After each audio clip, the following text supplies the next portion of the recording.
জিততে হলে দরকার ছিল শেষ এক বলে ৩ রান।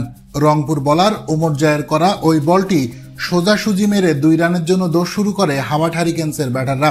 তবে দুর্দান্ত ফিল্ডিংয়ে রান সম্পূর্ণ করার আগেই রান আউট হয়ে যায়। নিশ্চিত হারা ম্যাচ ১ রানে জিতে বুনো উল্লাসে মাতে রংপুর রাইডার্স। অধিনায়ক নুরুল হাসান সোহানের সেলিব্রেশন ছিল তো দেখার মতো। শ্বাসরুদ্ধকর একটি ম্যাচ জিতল রংপুর, যা ছিল সত্যিই দুর্দান্ত।